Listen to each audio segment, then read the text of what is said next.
Good morning. How's everyone doing? Enough caffeine? Not enough? Okay, thank you for our first session with our esteemed panelists talking about the state of cybersecurity. And when I think of cybersecurity, I think it's the only IT profession that keeps coffee manufacturers and therapists equally profitable. Right? So, we've got, my name is Art Waters. I lead the professional services practice for Quadridge. I'm joined by Brad. He is. So, my name is Brad.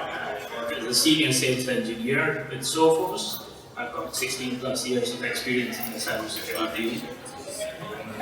Part of the panel there, the experts. And Brad is an avid traveler. He's traveled across 25 countries. The last one was Croatia. Excellent. Jason? Yeah, I'm Jason Koppler. I'm the president and founder of a company called Cypher, but also Cyber Steward. And I'm a ransomware negotiator. So I don't travel across countries, I just hang out on the dark web. And my background is law, business, tech, private equity, and 5 years doing basically cyber extortion and ransomware response. And Jason is, when he's not fighting, he's not negotiating ransomware with bad actors, he's an avid scuba diver. It's the only place no one can get me. There's no Wi-Fi, no phones, literally underwater. He's probably negotiating with great whites. Jeff? Hi, I'm Jeff Miller. I'm the Northeast Channel Manager for AdLumen. We're an MDR company helping people stop cyber threats. Thanks for having me. And Jeff recently closed on a house, so we wish him all the best. So what we're going to do is I'm going to spend 10, 12 minutes talking to our esteemed panel, on asking them for their perspectives on cybersecurity, their insights, sharing them with you. And then what I want to do is spend at least 15 minutes for you to ask them questions on the state of cybersecurity. So with that, Brad, let's talk about MDR, right? And how does AI improve MDR, manage detection response?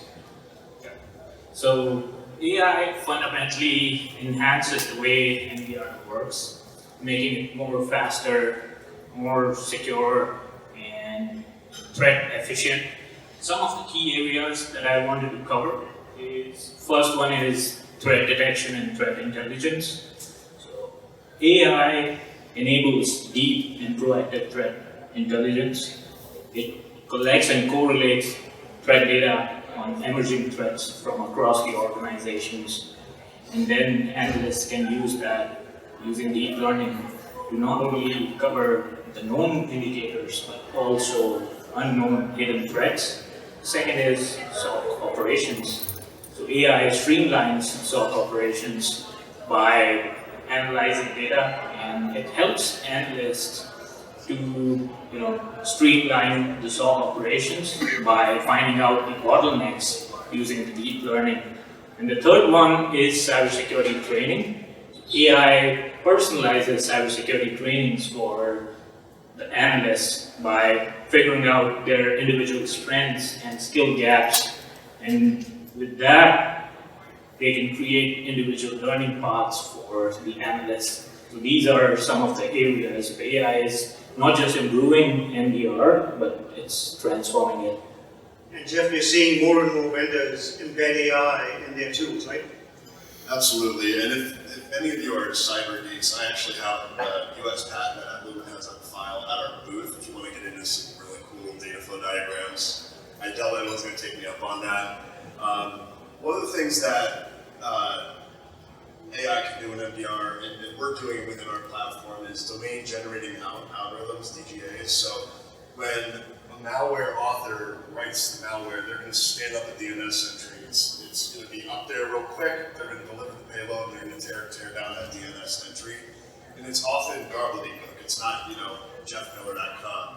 So we'll feed the English language and various other languages into these LLMs, and then analyze the outbound DNS traffic to see, hey, does this even match the English language? If not, it's probably a malware domain that was created by a domain generating algorithm by the bad guys. So then we would kick that over to the SOC team to have them analyze that. So that's one of the ways. And then I think you mentioned it as well, but just efficiency. So, 7 o'clock this morning, like everybody would do, I'm analyzing a US bag out of the Marriott hotel room. And just from one of the patents here within our MDR platform, high velocity, cost efficient, and massively scalable way of handling structured and unstructured data to find anomalies or security relevant data with a high degree of accuracy. In other words, minimizing manual log correlation. So it used to be in the early days of MDR. I've been doing MDR, and if you guys don't know what that means, it's managed detection and response, right? I've been doing it for 6.5 years now. In the early days, it was we would beat our chests and brag about having 1,000 engineers in our SOC team. Look how big our SOC team is. That's not the brag anymore. The brag is how efficient is our AI in reducing the amount of manual correlation that we have to do. And a lot of it, AI, Steve said it was a buzzword last year, now it's becoming real. And it is, and this is patented stuff that is helping the SOC analysts look at less stuff, because we can say these are false positives, we don't even have to look at them. That's fantastic. And I guess with quantum computing, it just exponentially accelerates, both MDR and bad actors, right? Yeah, Microsoft, you guys probably saw this, Microsoft just announced a different way of doing the quantum problem, or solving the problem, that we thought that encryption was safe for decades, and it's looking like that may not be the case. What I will say is that the NSA, for those of you who don't know, it's a U.S. Spy agency basically, but they study cryptology, and they have actual quantum-resistant encryption algorithms that are available for you now to deploy within your environment. So, like the gentleman from Lenovo was talking about, you kind of want to get ahead of it before it breaks.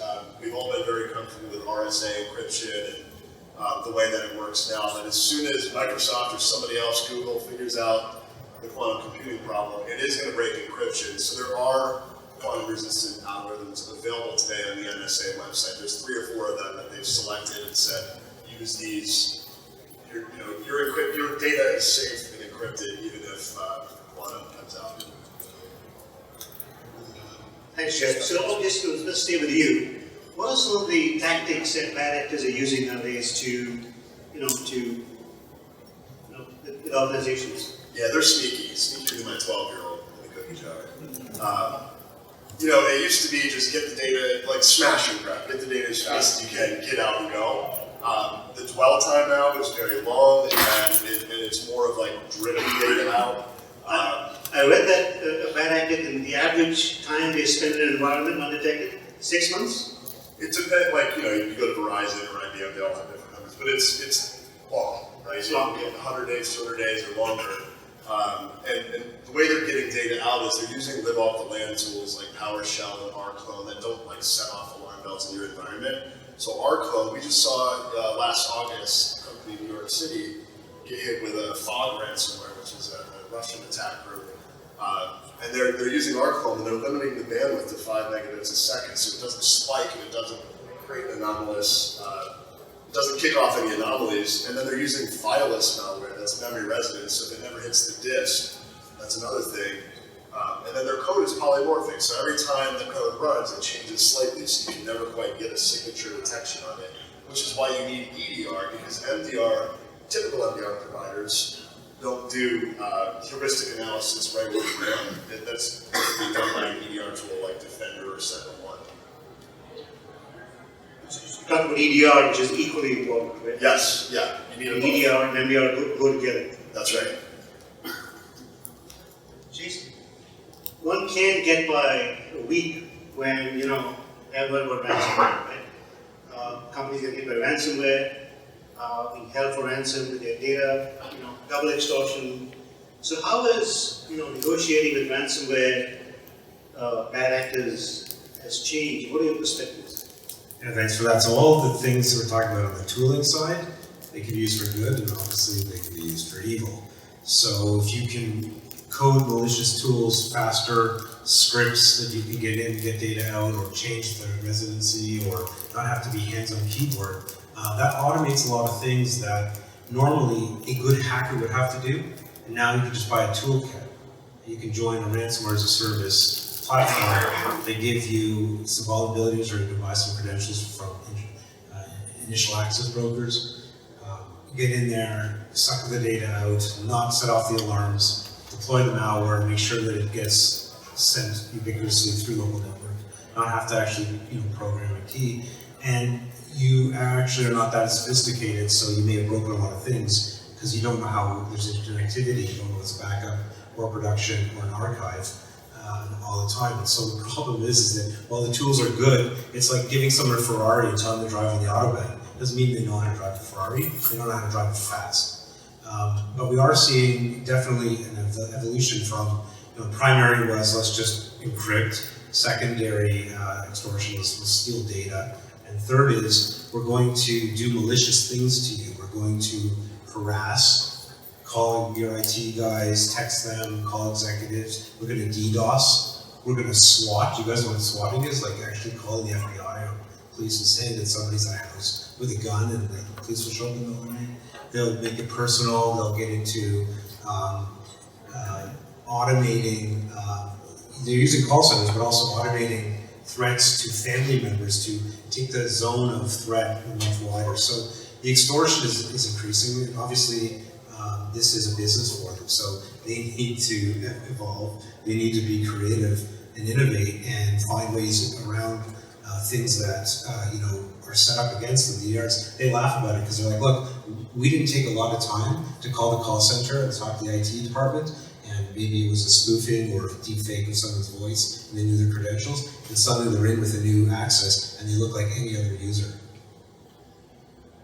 Brad, what are you seeing with ransomware? And, I also want to talk about ransomware as a service. You have state-sponsored ransomware that are hiring, ransomware experts, so to speak, and paying them in Bitcoin so they can go undetected, right? Yeah. So from the Sophos Threat Intelligence Report and State of Ransomware Report, we are seeing these tools being used in the wild. Some of them are genuine tools like TeamViewer or any desk which any of the network admins would use to get into the system. There's no need to enable PowerShell, for example, for a kiosk that's sitting at the reception.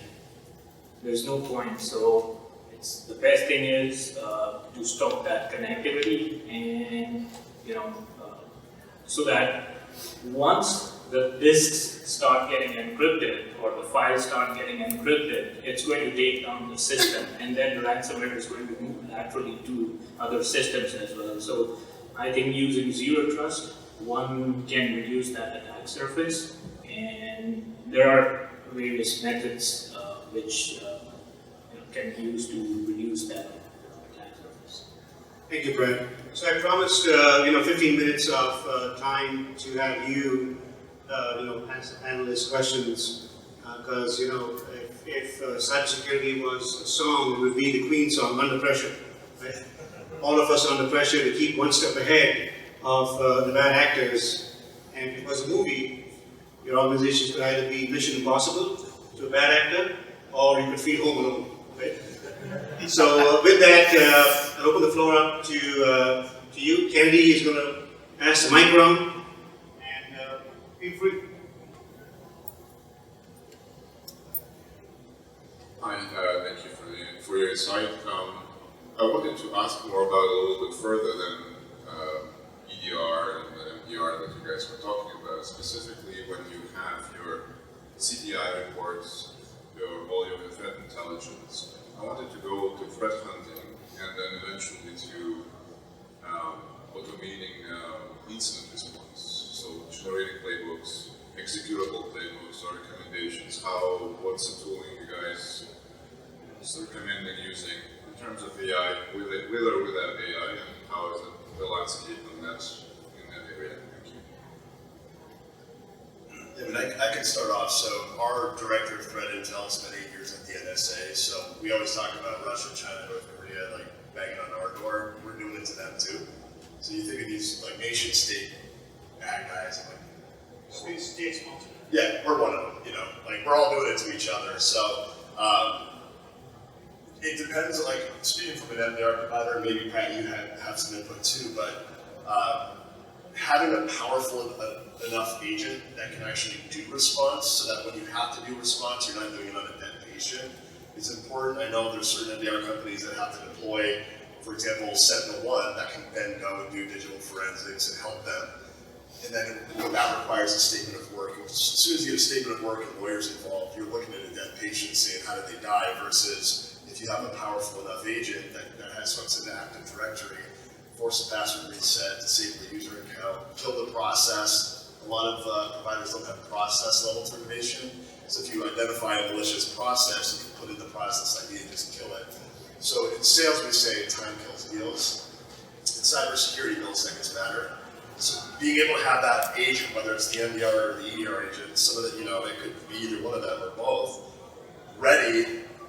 Then when you do the IR, you're able to do it with a powerful tool set. And I encourage everybody not to download Word documents for IR off the internet and just replace your company name here and put in ABC Corp. We see that all the time, and the insurers aren't stupid. There's been a big shift in the cyber liability insurance industry, so that's no longer acceptable. It's like handing in a ChatGPT English, composition. They're going to know that you did it, and they're going to reject it. But to me, it's the tooling. I'm a bit of a nerd, though. I can add to that. Some of the tools that are being used, like AI for threat detection, I've seen people using commands like, I'm talking from the SOC analyst perspective, AI can help write commands like, show me top 5 impacted hosts by vulnerability, or show me top 10 hosts who has recently run a PowerShell script on the endpoints, and then what were the IPs that they were communicating with. All of the advanced tools show you the reputation of those IP using VirusTotal or any of the tools. So those are some of the things that can be used from the AI perspective. From a more old school perspective, system audits, pen testing, patching, updates. If someone can knock on your door and see you are vulnerable, they're going to attack you before the next guy. So it's making sure we know what the outside world can see in, and then obviously testing the processes and testing the people. And let's not forget, the key is to have a good cybersecurity training programs for your employees, right? Regular phishing simulations, etc., so that you keep them on their toes and make those phishing simulations tougher. Because that's what bad actors are doing, right? They're getting more intelligent, smarter. So, with deepfake AIs, etc., you got to keep cyber awareness as part of what you do in the organization every day. Any more questions?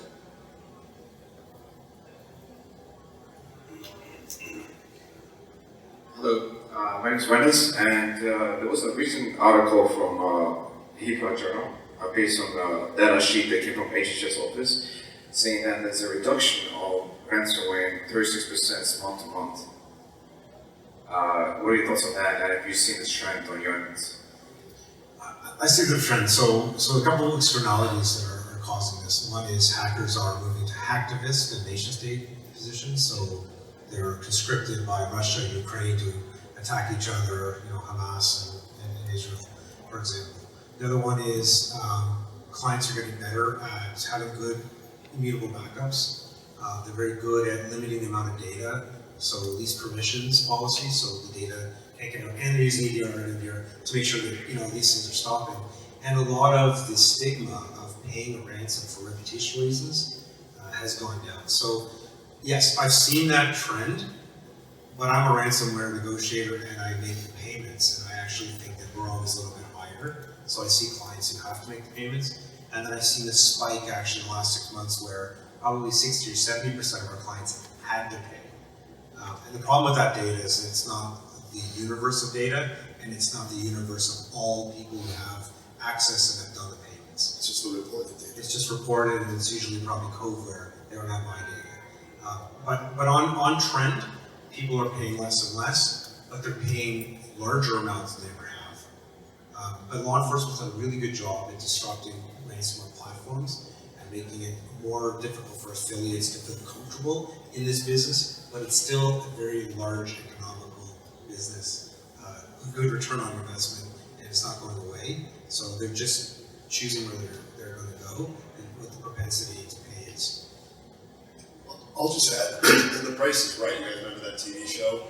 We had a college in Albany. I'm from Saratoga Springs, New York. Get hit over the summer last summer, and the ransomware was just about as much as the statement of work was to have somebody go in and reboot machines and fix the domain controllers. It's like they're figuring out how to price to the T what the remediation is, and it's like, well, it's just quicker to pay it. So they're getting good at that. It was $300,000 if you were curious. It was a mid-sized college. So.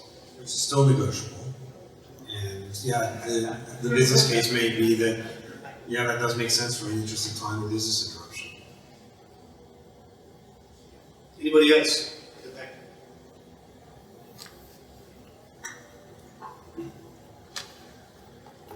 Hey Jason, question.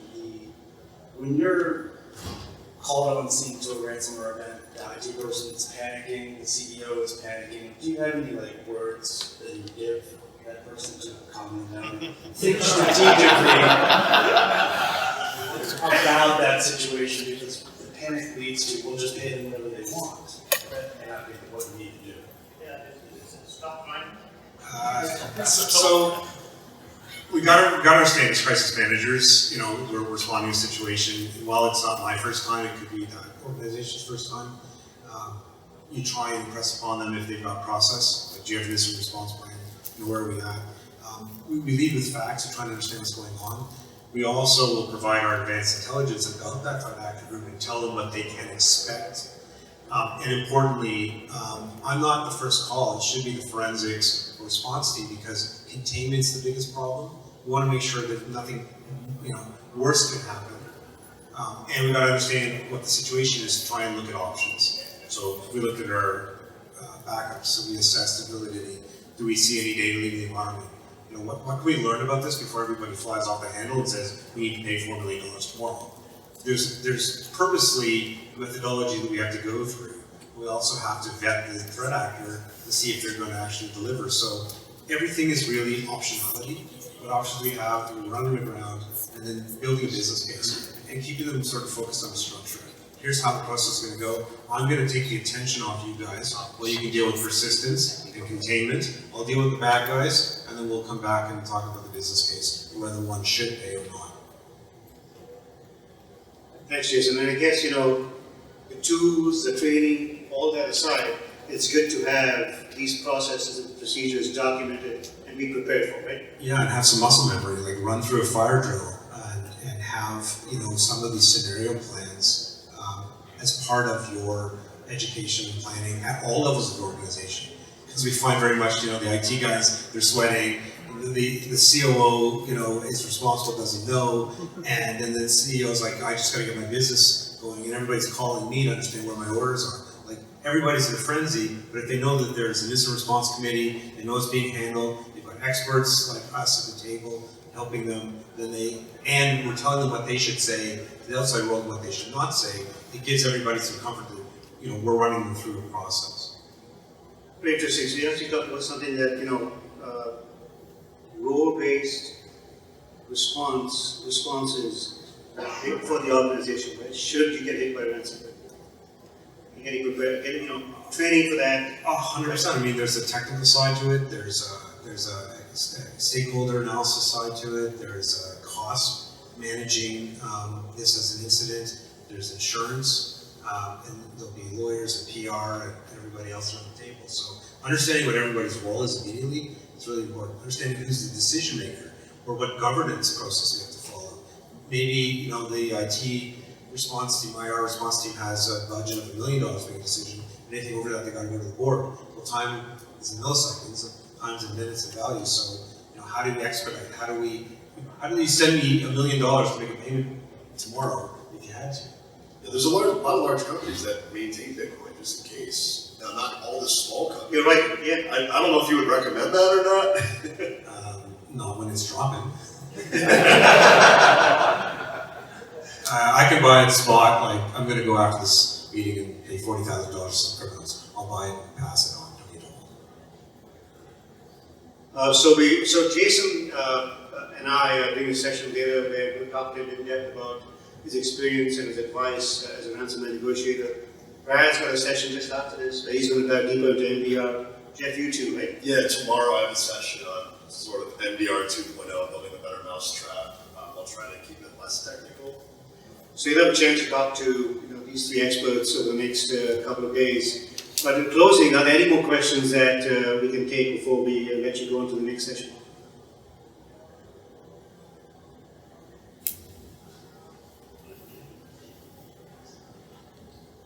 Hi, this is for Jason. I work in public education in the U.S. And so, do you see on your end the data that's being gathered from schools? Is it really useful to these guys? I mean, I guess I'm not sure what level is it for initiated.